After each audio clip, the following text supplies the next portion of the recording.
Hello dear student, आप लोगों ने पिछली क्लासेस में प्रश्नावली 2.2 का क्वेश्चन किया था, जिसमें प्रश्नावली 2.2 के क्वेश्चन नंबर 3 तक कंप्लीट करा दिया था। ठीक है, तो इसमें आप लोगों को जोड़ने और गुणा करने की जो सरलतम विधि है, मतलब कितना भी लंबा आपका गुणा या जोड़ दिया हुआ है तो उसको आप एक उपयुक्त क्रम में लगाकर उसको आसानी से गुणा कर सकते हैं या उसको जोड़ सकते हैं। तो आप लोगों ने क्वेश्चन नंबर 3 तक देख लिया था कि कैसे हम आसानी से गुणा और जोड़ को सॉल्व कर सकते हैं। तो क्वेश्चन नंबर 3 तक आपका डी तक कंप्लीट हो गया था। आई होप आप लोगों को वहाँ तक समझ में आ गया होगा। अब हम लोग क्वेश्चन नंबर 4 से कंटिन्यू करते हैं। तो क्वेश्चन नंबर 4 का जो क्वेश्चन है, पहले हम उसे नोट डाउन करते हैं। क्वेश्चन नंबर 4 का पहला वाला है। क्वेश्चन नंबर 4A का क्वेश्चन क्या है? 738 में 103 का गुणा करना है। ठीक है, हमें क्या करना है? क्वेश्चन में क्या बोला है? उपयुक्त गुणों का प्रयोग करके गुणनफल ज्ञात कीजिए। तो सेम जैसे आप लोगों ने पिछले वाले क्वेश्चंस को सॉल्व किया है, वही तरीका इसमें अपनाना है। लेकिन क्या करना है कि जैसे आपका 738 में 103 का गुणा करने की बात किया है, तो तो नॉर्मल गुणा हमें आता है, 3 अंक का हो, 5 अंक का हो, 7 अंक का हो, आप आसानी से कर सकते हैं। लेकिन क्या है कि अगर आपको एक उपयुक्त गुण का प्रयोग करने की बात किया हो, तो आप कोशिश ये करेंगे कि हम किस तरीके से और कितनी आसान विधि से उसको हम सॉल्व करें। तो आसान विधि का मतलब क्या है? मैंने आपको बताया था कि आप अंकों को सरल संख्याओं में तोड़ने की कोशिश किया करिए। जैसे ये आपका 103 है, अगर 103 को देखा जाए तो 103 को आप आसानी से 100 और 3 में तोड़ सकते हैं। ठीक है, जबकि 738 आपका काफ़ी लंबा पड़ेगा। 738 तोड़ेंगे तो आपका 38 आएगा, फिर 103 का गुणा, तो आपको ज़्यादा गुणा करना पड़ेगा। तो हम इस तरीके से तोड़ेंगे ताकि हमारा जो गुणा भी है वो काफ़ी कम टाइम में और बहुत आसानी से हो जाए। तो इस 738 को हम एज इट इज़ लिख लेंगे। ठीक है, अब 103 को हम क्या करेंगे? ब्रैकेट के अंदर करेंगे। 103 को हम 100 प्लस 3 लिख सकते हैं क्या? तो हम लिख सकते हैं 100 और 3 में 103 को जोड़ सकते हैं। ठीक है, वापस आपका 103 आएगा। अब देखिए, इस 738 का गुणा एक बार 100 में करना है और 738 का गुणा एक बार 3 में करना है।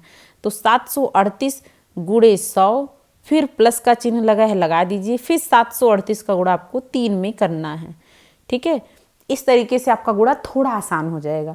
अब 738 का गुणा 100 में बहुत आसान है। 738 51 738 हो जाएगा। बाकी जितने जीरो हैं उतने जीरो दोनों साइड काउंट करके आप लिख लीजिए। एक तो ये आ गया। दूसरा क्या है? हम 3 का गुणा एक ही लाइन में डायरेक्ट कर सकते हैं। 3 अठे 24 की 4 हासिल, यहाँ 2, 3 त्रिक्का 9, 9 में 2 जोड़ेंगे तो 11, 11 की 1 हासिल 1, 3 सत्ते 21, 21 में 1 जोड़ेंगे तो कितना आ जाएगा आपका? 22। इस तरीके से आपका 73,800 में हमें 2,214 जोड़ना है। अब देखिए यहाँ पे 73,800 में आपको कितना जोड़ना है? 2,214। इसको जोड़ेंगे तो 0 में 4 जोड़ेंगे 4, 0 में 1 जोड़ेंगे 1, 8 में 2 जोड़ेंगे 10, 3 में 8 में 2 जोड़ेंगे 10, यहाँ हासिल 1 आ जाएगा। 3 में 2 जोड़ेंगे 5, 5 में 1 जोड़ेंगे 6, और ये 7 का 7। इस तरीके से आपका आंसर कितना आ जाएगा? 76,014। ठीक है, तो ये आपका एक उपयुक्त गुण का प्रयोग करके गुणा किया गया है। ऐसे ही आपको सारी क्वेश्चंस करने हैं। अब हम लोग क्वेश्चन नंबर 5 देखते हैं। क्वेश्चन नंबर 4 का बी वाला देखते हैं। बी में दिया है कि 854 में हमें गुणा करना है 102 का। तो देखिए यहाँ पे जो हमारा 854 है, इसको हमें तोड़ना थोड़ा सा कॉम्प्लिकेटेड होगा।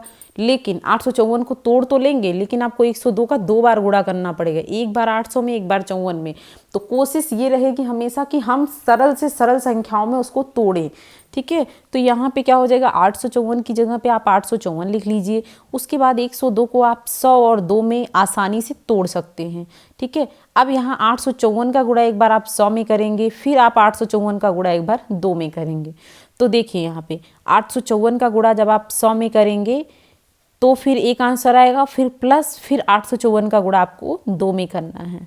इस तरीके से आप गुणा करके लिखेंगे। अब देखिए 854 का गुणा 100 में करेंगे तो 854 करना 854, और जितने जीरो हैं इनको काउंट करके इनके साथ लगा दीजिए। फिर क्या है? इसको 1 लाइन में ही गुणा कर लीजिए। 2 चौके 8, 2 पंचे 10 की 0 हासिल 1, 2 अठे 16, 16 में 1 जोड़ेंगे तो कितना आ जाएगा आपका? 17। इस तरीके से ये आपका आ गया। अब आप चाहें तो इस अंक को यहाँ लिख के इसको इसके नीचे लिख के जोड़ दीजिए, लेकिन हमने ये काम पहले वाले में किया है। अब हम इसको डायरेक्टली जोड़ेंगे। देखिए 8 को 0 में जोड़ेंगे तो 8 आ जाएगा। इसका दूसरा संख्या इसके दूसरे 0 के साथ जोड़िए 0।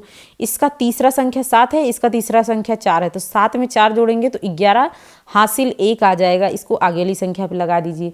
इसका चौथा संख्या 5 है, इसका चौथा संख्या 1 है। 5 में 1 जोड़ेंगे तो कितना आ जाएगा 6। 6 में 1 हासिल जोड़ेंगे कितना आ जाएगा आपका 7, और 8 का 8 उतर जाएगा। तो इस तरीके से आप 85,400 में जब 1,708 को जोड़ेंगे तो आपका आ कितना जाएगा 87,108। ठीक है, तो ये थोड़ी सी सरल विधि हो जाएगी आपकी गुणा करने की। अब क्वेश्चन नंबर सी को अगर हम ध्यान से देखें तो क्वेश्चन नंबर सी में दिया है कि 258 का गुणा आपको 1008 में करना है। अब देखिए 258 का गुणा 1008 में करने का मतलब हमारे पास 4 अंक का गुणा बनता है, तो भी हमारे लिए ज़्यादा बड़ा हो जाएगा और ज़्यादा टाइम लगेगा। तो फिर से हम वही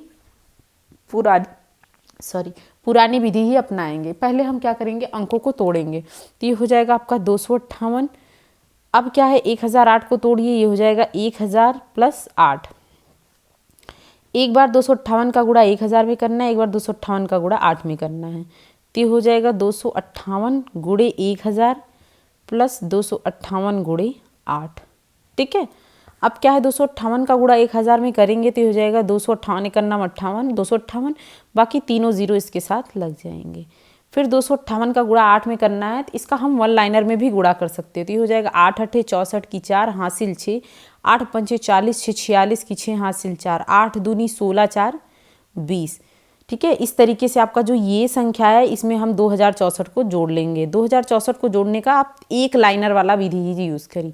4 में 0 को जोड़ेंगे तो 4 आ जाएगा, 6 में 0 को जोड़ेंगे तो 6 आएगा, 0 में 0 को जोड़ेंगे तो 0 आ जाएगा, 2 में 8 को जोड़ेंगे तो 8 2 10 हो जाएगा, हासिल यहाँ 1, 5 और 1 जोड़ लेंगे तो 6 हो जाएगा और 2 का 2 हो जाएगा।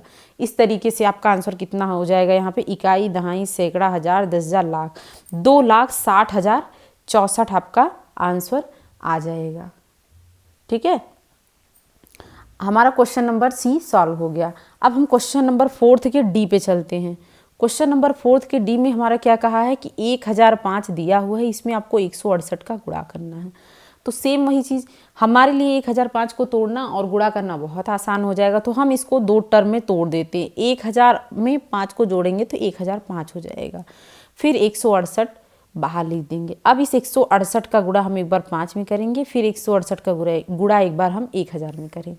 चलिए करते हैं। ये हो जाएगा 1000 का गुणा एक बार 168 के साथ, फिर प्लस का चिन्ह लगा दीजिए। ये हो जाएगा 5 का गुणा फिर 168 के साथ करना है।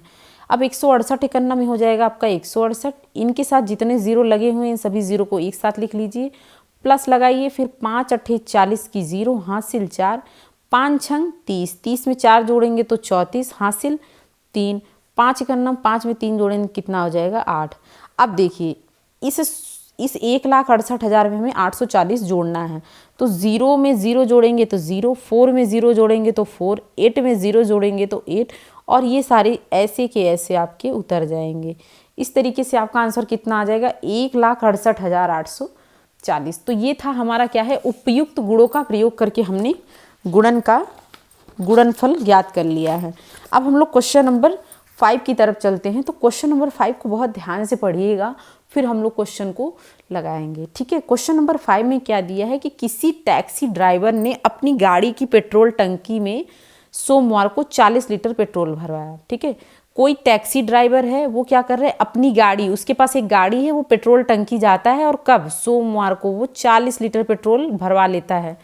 अब एक दिन सोमवार को कितना भरवाया 40 लीटर, फिर दूसरे दिन जाता है, उसने टंकी में फिर क्या किया 50 लीटर पेट्रोल भरवा लिया। देखिए पहले दिन 40 लीटर, दूसरे दिन कितना 50 लीटर।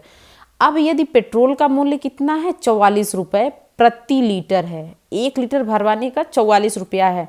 उसने सोमवार को भी भरवाया और उसने दूसरे दिन भी भरवाया। सोमवार को उसने 40 लीटर भरवाया, दूसरे दिन उन्होंने 50 लीटर भरवाया। तो बोला है कि उसने पेट्रोल पर कुल कितना व्यय किया, मतलब कि उन्होंने 40 लीटर पेट्रोल भराया और 50 लीटर पेट्रोल भरवाया और 1 लीटर पेट्रोल के लिए 44 रुपया खर्च किया। तो पूरा पेट्रोल भरवाने में उन्होंने कुल कितना पैसा खर्च किया, वही हमें ज्ञात करना है। तो चलिए क्वेश्चन नंबर 5 को नोट डाउन करते हैं। तो क्वेश्चन नंबर 5 में दिया क्या क्या है, ठीक है। क्वेश्चन नंबर 5 में पहले क्या दिया है कि सोमवार को कितना भरवाया, सोमवार को 40 लीटर पेट्रोल, 40 लीटर पेट्रोल क्या है, भरवाया गया है। उसके बाद फिर क्या है, अगले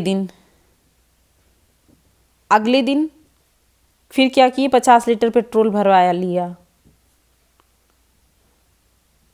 ना। अब क्या है, कुल पेट्रोल कितना हो जाएगा, दोनों जुड़ जाएंगे तो 50 और 40 कितना हो जाएगा, 0 का 0, 5 4 9, 90 लीटर पेट्रोल भराया 2 दिन में, ठीक है। अब क्या है कि पेट्रोल का मूल्य यहाँ लिखिए आप, कितना, पेट्रोल का मूल्य कितना है आपका, पेट्रोल का मूल्य है 44 रुपये प्रति लीटर। ये जो है इस तरीके से हम लोग लिखते हैं, मतलब 1 लीटर है 44 रुपये का, तो यहाँ आप लिखेंगे चूंकि 1 लीटर पेट्रोल बराबर 44 रुपये ना, इसलिए आपका क्या हो जाएगा, 90 लीटर पेट्रोल बराबर 90 गुणे 44। 1 लीटर पेट्रोल था तो 1 का गुणा हुआ, 90 लीटर पेट्रोल है तो 90 गुणे 44 होगा। तो अब हम लोग गुणा करेंगे तो देखिए 9 का गुणा 44 में कर लीजिए, एक लाइन में हो जाएगा, 9 चौके 36 की 6, हाथ से लगे 3, 9 चौके 36, 36 में 3 जोड़ेंगे 37, 38, 39, तो 39 आप लिख लेंगे। अब दोनों साइड के 0 को मिला के आप यहाँ पे डायरेक्टली लिख लीजिए।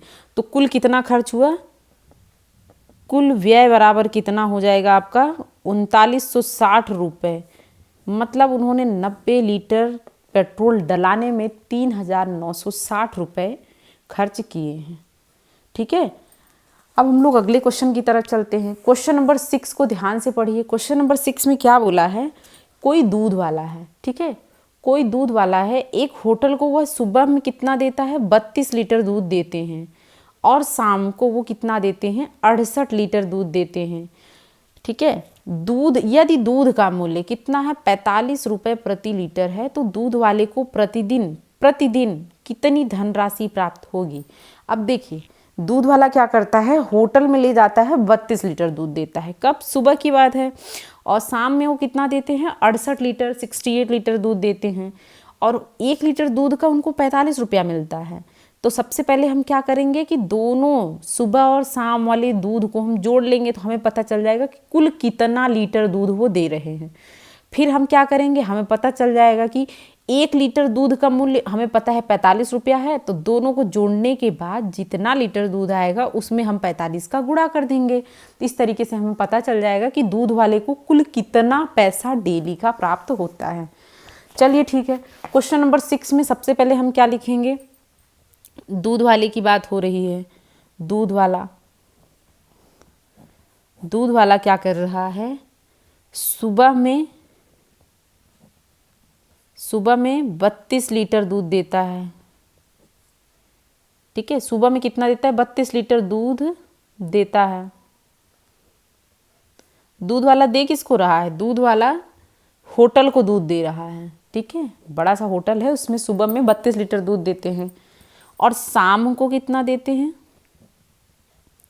शाम को दे रहेंगे 68 लीटर दूध, ठीक है। अब हम देखें तो कुल दूध कितना दे रहे हैं, ये दोनों को जोड़ लेंगे, 8 2 में 8 जोड़ेंगे 10, हासिल 1, 6 3 9 में 1 जोड़ेंगे 10, टोटल 100 लीटर दूध वो प्रतिदिन देते हैं, ठीक है। अब हमें पता है चूंकि 1 लीटर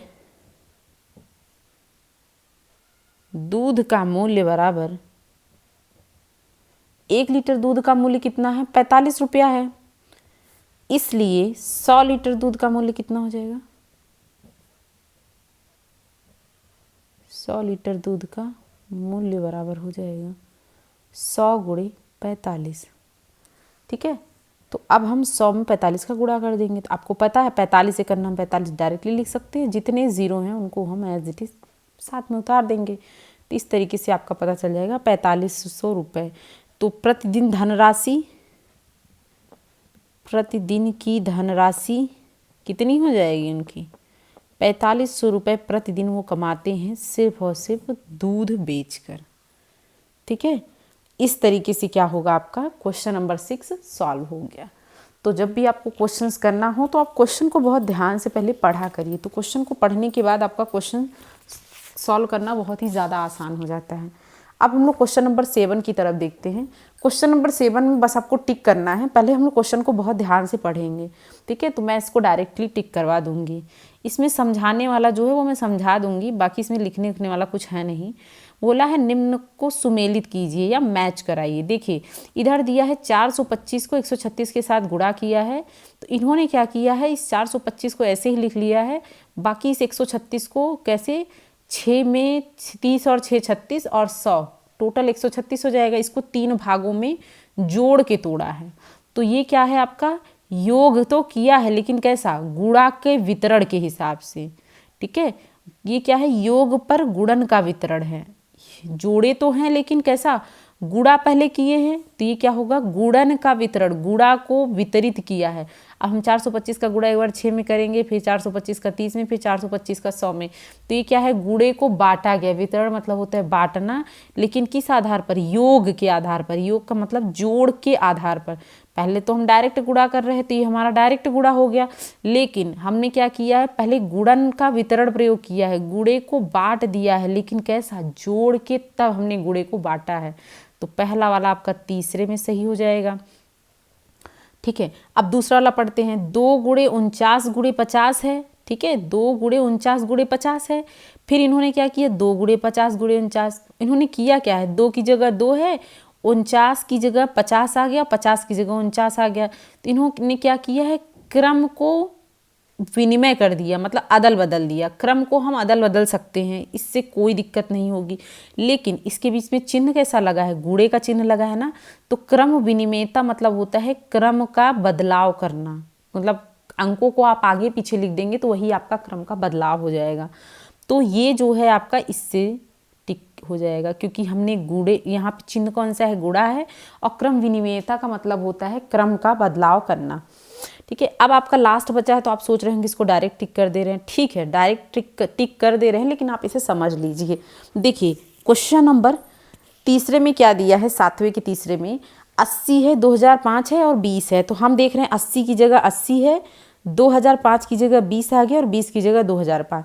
आप यहाँ देख रहे हैं क्रम विनिमयता है, मतलब फिर से क्रम का बदलाव किया है, क्रम को आगे पीछे लिख दिया है, लेकिन किसकी बात की गई है, योग की। तो आप देख रहे हैं यहाँ जोड़ का चिन्ह लगाया गया है, अर्थात ये क्या है, योग का क्रम विनिमयता नियम है। तो इस तरीके से आपके अलग अलग वितरण नियम, क्रम विनिमयता नियम। वितरण का मतलब होता है बांटना, चीज़ों को, से कोई भी बड़ी चीज़ है उसको छोटे छोटे सेक्शन में बांट देना, ये हमारा वितरण कहलाता है। विनिमय मतलब होता है अदला बदली करना, आगे पीछे क्रम का अदला बदली करना, क्रम विनिमयता कहलाता है। इस तरीके से आपका क्वेश्चन सॉल्व हो जाता है। तो आपका ये वाला लेसन कंप्लीट हो गया है। अब हम लोग नए लेसन की तरफ चलेंगे। नए लेसन मतलब इसी में अभी एक चैप्टर और बचा हुआ है। तो चैप्टर नंबर आपका है 2.3। ठीक है, चैप्टर नंबर 2.3 में आप देखेंगे, इसमें क्वेश्चन नंबर 1 दिया हुआ है, क्वेश्चन नंबर 2, उसके बाद आपका इधर 3, 4 और 5, लगभग 5 क्वेश्चंस दिए हैं। अब हम इन 5 क्वेश्चंस को अगले क्लास में कंटिन्यू करेंगे। फिलहाल आप आज की क्लास को हम लोग यहीं तक रखते हैं। ठीक है, बाकी आप लोगों को जो भी प्रॉब्लम हुई हो आप कमेंट करके बताइएगा। जहाँ पे भी आप लोग को दिक्कत हुई होगी उसको हम लोग अगले वीडियो में सॉर्ट आउट करेंगे। आप लोग क्वेश्चन को बहुत ध्यान से पढ़ के ही तब सॉल्व करिएगा। तो आई होप आप लोग को यहाँ तक समझ में आया होगा। आगे का क्लास हम लोग कल से कंटिन्यू करेंगे। ठीक है, थैंक यू क्लास।